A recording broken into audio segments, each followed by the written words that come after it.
compassionate systems change in education, for people who haven't had a kind of an introduction to our work, it seems usually pretty opaque. What does that mean? Some people get a little intrigued by it, and mostly it's just, it doesn't connect to any kind of meaning making for most people.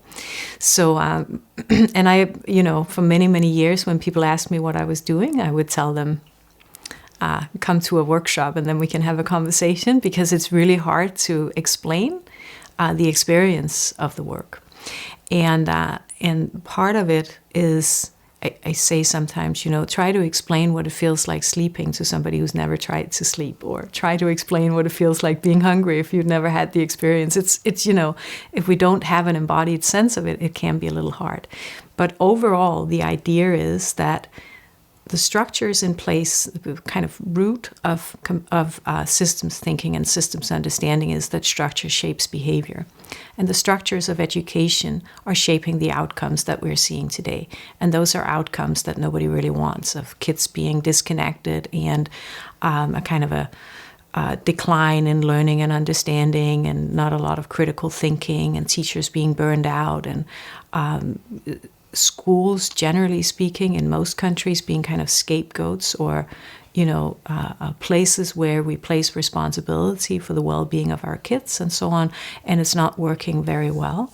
People are under tremendous pressure in the systems of education. We really see ourselves as allies with the educators, but they're also tasked with a lot of things that they were never really trained to have to deal with, like trauma and the declining mental health and well-being of the children and so on.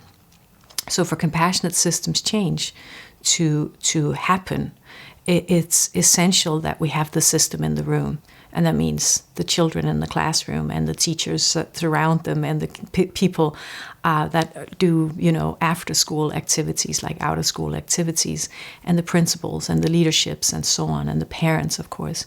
And that's basically, ideally, you get the system in the room, and then you work with these tools and strategies for compassionate systems change, which basically has components of inner work, of kind of a reorientation to who am I, how is my life becoming more meaningful, what's my sense of purpose, how can I regulate my own emotions, how can I come to understand how I'm responding in different situations, and how can I show up relationally, be in exchange with people in a way that I have intentions about how I want to be in those relationships, and cultivate my capacities for, my social skills and my relational competencies and so on.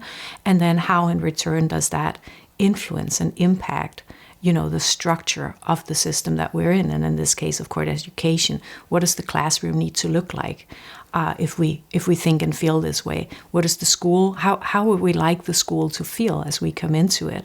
What would we like as outcomes for the kids and for the educators and the experience of the parents? And what is all that, the kind of the vision for how we would like to grow our kids in a healthy way? That's basically at the heart of what compassionate systems is in education. And the whole process needs to be a process of change, because if we take at face value that structure shapes behavior, the structure of education is designed to produce exactly the outcomes that it's producing right now. And there's increased suffering coming out of that in so many different ways. And so we need to redesign the structure.